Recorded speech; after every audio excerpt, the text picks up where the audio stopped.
Swayam Prabha. Digital India. Educated India.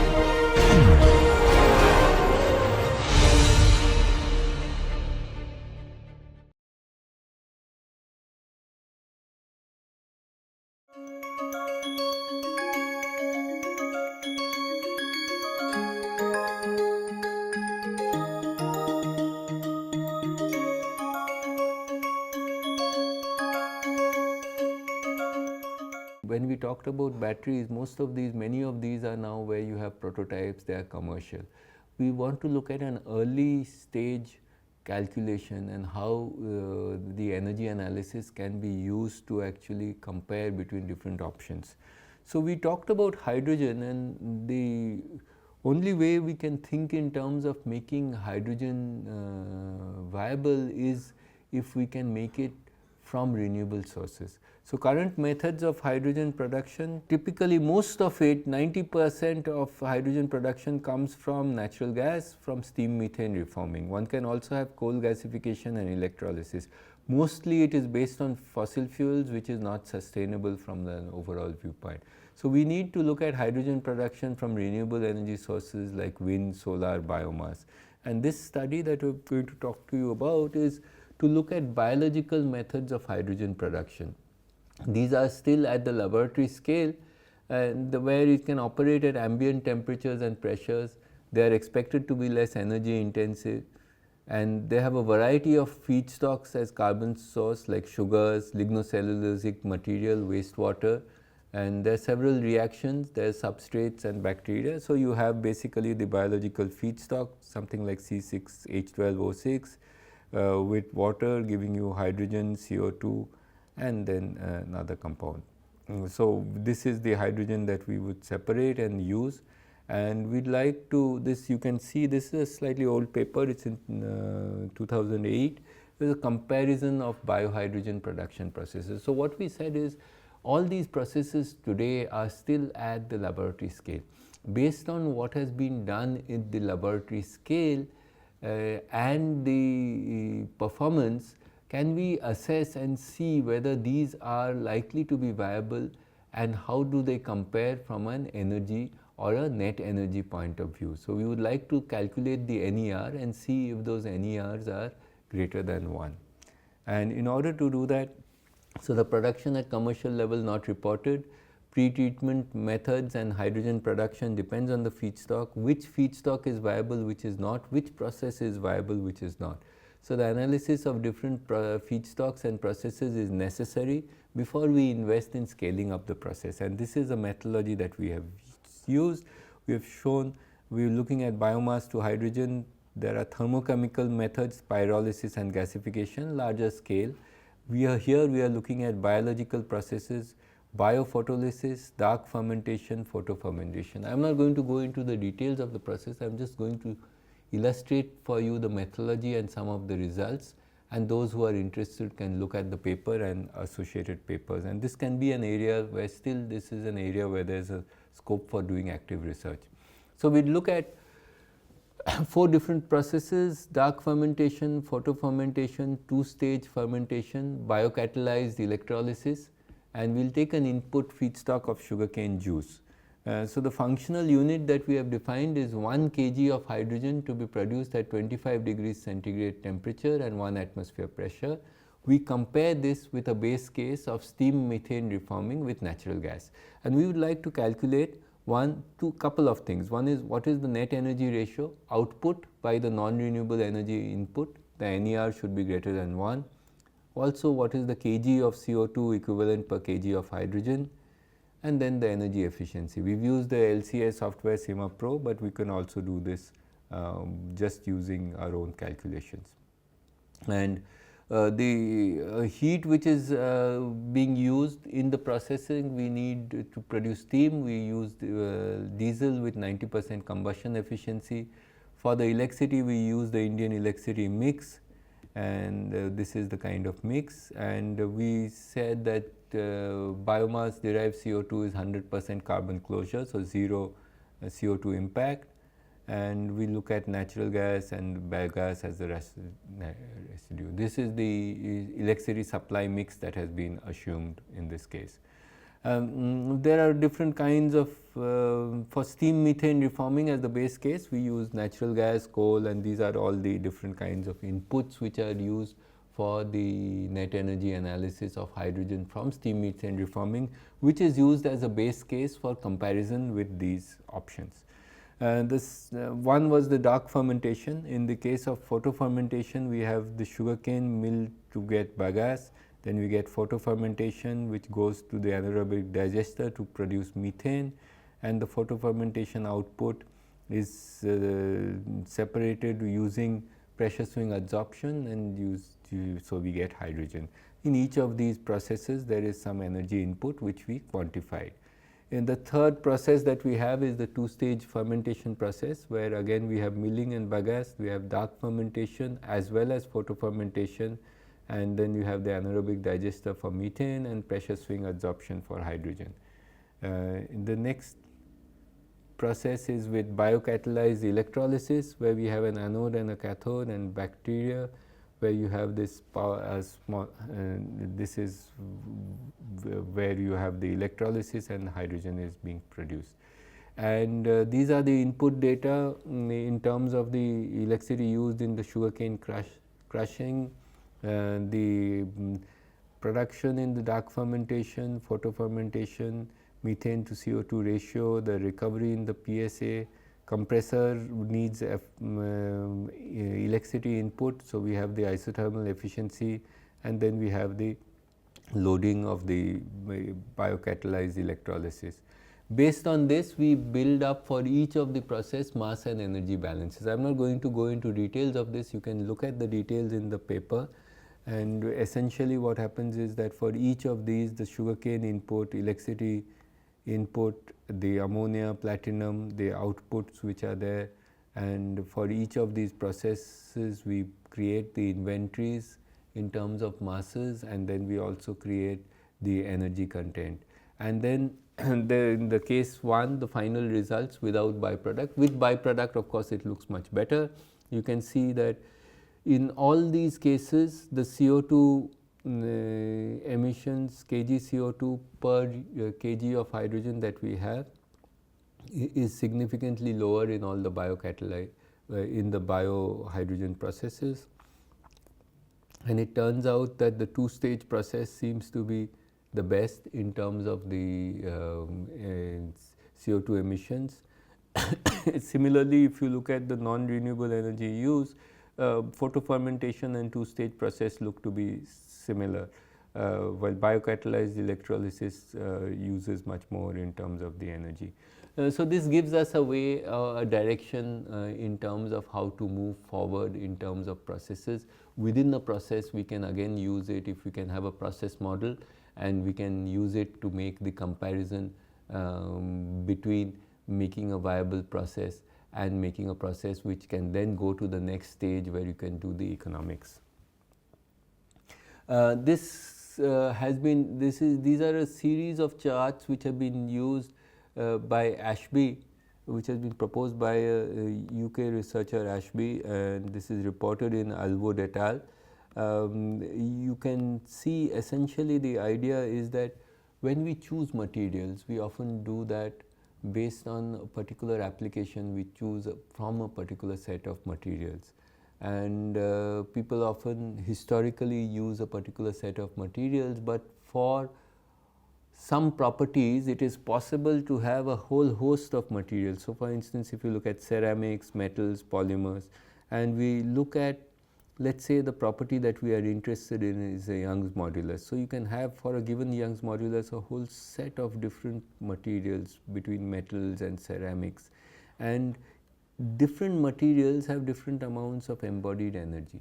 Similarly, we can also draw this in terms of embodied CO2. So we can actually choose a material that uses less energy or less GHG equivalent emissions, and this could be a basis for looking at sustainable design for the future.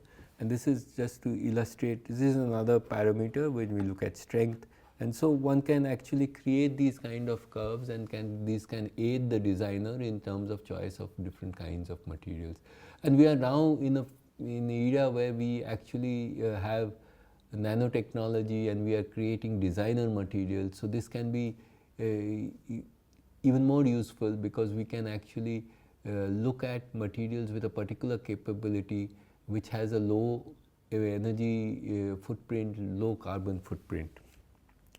So with this, I would like to just give you the last example where we are talking of sustainability analysis, where we are looking at combining all of this, the LCA, the thermodynamic analysis, techno-economic analysis. We'd like to screen different kinds of technologies and compare them and see what are the prospects for future, and this can help us in decision on investment. So we've looked at, in the case of life cycle assessment, these two criteria we will look at: the cumulative energy demand and the carbon emission footprint. And in thermodynamic analysis, we can look at the energy efficiency, the exergy efficiency. Exergy is basically the second law of using the second law, where we convert everything into work equivalent, which is exergy. And then we can look at the primary energy consumption per kg. We can look at the current costs, future costs, and bottom-up costs. So we'll take an example. This is from a PhD thesis done recently by one of our students, where we looked at the possibility of using for zinc, which we manufacture currently using an industrial process, using fossil fuels. How can we make the zinc manufacture process sustainable? So we have a whole host of different options where we make it zero carbon, and we would like to compare this. So one of the processes that we are looking at is a solar carbothermal reduction, where we start with zinc oxide and a carbon source, which could be biomass or coal. We have this reaction which is essentially zinc oxide plus carbon, giving us zinc plus CO. And this is a carbothermal reaction which we are carrying out at high temperatures. We generate those temperatures by getting solar thermal concentrated heat, and there has been this reactor which has been there for carbothermal reaction of zinc, a 300 kilowatt reactor, compound parabolic collectors, and this has been done in Israel. You can see here that on the ground you have these heliostats which are focusing onto a reactor, and this is a beam down reactor which again focuses this translates it to a mirror, and this goes to a reactor which is here, and this is getting very high temperatures, and you can concentrate it. This is a one reactor which has actually been built, and some performance data is available. We took that performance data and tried to analyze what does this process mean if we wanted to implement this process to manufacture zinc. How would it look like in terms of the energy and the carbon? And this is how we calculate this. So essentially what happens is, you can look at the multiplicity of processes. We can have either keep the process as it is, zinc oxide, leaching, electromining to zinc metal, and we can look at creating these the electricity that we are using and the heat that we are using, get it from renewables, that means photovoltaics or CSP. So there is one possibility, which the baseline example is grid hydrometallurgy, where you get grid electricity, or we could have the solar giving you PV electricity and then running the PV hydrometallurgy, or we can have solar thermal CSP hydrometallurgy and get zinc and carbon monoxide, or we can do the carbothermal, the thermochemical, and a whole host of different routes. In each of these, we then identified and designed the reactors and the systems to produce a certain amount of zinc annually, and then made this comparison. And I'm going to show you just the final results. When we did this, we then calculated, we developed a sort of Sankey or an energy balance diagram which shows you the different kinds of where all are the energy flows and the overall kinds of losses and the final output. So based on this, we can see that the energy efficiency as compared this solar carbothermal and grid power, when we look at solar carbothermal and the PV for the auxiliary load, we have an option of PV, CSP and grid hydrometallurgy. So you can see that PV and hydro, at the pilot scale, if one looks at it, the PV and hydrometallurgy, the existing process and making it PV seems to be better in terms of an energy efficiency viewpoint. And however, from a CO2 viewpoint, when we look at the life cycle assessment from the cumulative energy demand CED and the CEF, you can see very clearly that with grid electricity, this is the megajoules per kg of zinc that we are getting, and with PV we can, this reduces very significantly, and CSP also this reduces if we can get the thermochemical route with biomass, then we can actually get somewhat nearer the PV, though it's still a little higher than the PV. However, on a CO2 basis, you can see very clearly that if we compare a thermochemical process with biomass, then it is possible to actually go ahead and make the thermochemical process with the PV for the auxiliary, and the thermochemical process turns out to be better than the PV hydrometallurgy option. So this shows us that it is possible to actually go ahead and we can look at a new renewable based process for zinc, and it is possible actually that we can modify all the industrial processes so that they become zero carbon. There are a multiplicity of different possibilities in terms of routes, and when we do the initial pilots and the experiments, one can actually use net energy and life cycle analysis and the carbon footprint as a basis for making this comparison. Now, what does it look like in terms of economics? Now, interestingly, of course, when we look at the economics, all these routes that we talk of are much costlier today. They are costlier by a factor of 10, but it is possible with technology development and volumes that these costs we can go down significantly in the future. And so, for instance, if we look at it, the solar carbothermal with biomass, which is the route that we are looking at, is depending on the way you do the estimates, about $1,000 to $2,000 per ton, as compared to the grid hydrometallurgy commercial one, which is of the order of $300 per ton. Of course, this is at the pilot scale. If we make this at the commercial scale and we expect the kind of cost reductions that are possible, then we can actually go ahead and get in that same range. So, it is possible that we can do this kind of cost reductions. So, now when you look at net energy analysis, life cycle analysis gives us a way in which we can look at over the entire life cycle the environmental impacts and the energy impacts.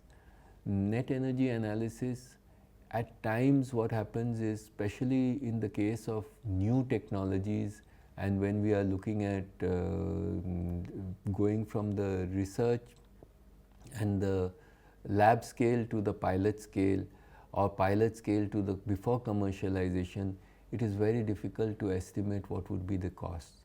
In a situation where you have limited information about the costs and there are only one or two companies which are exploring this, it is important to look at how does a new technology look at from the point of view of the overall energy that is input.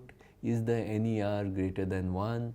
What does it look like in terms of the CO2 impact? So these are additional tools and techniques available to you which you can use along with the economic calculation and the emission calculations, and that can help in sort of screening and deciding where it can go. In some cases, if you find that the ratios, the energy numbers and the cost numbers are almost similar, then it is likely that there is not much scope for reduction, or it needs major breakthroughs.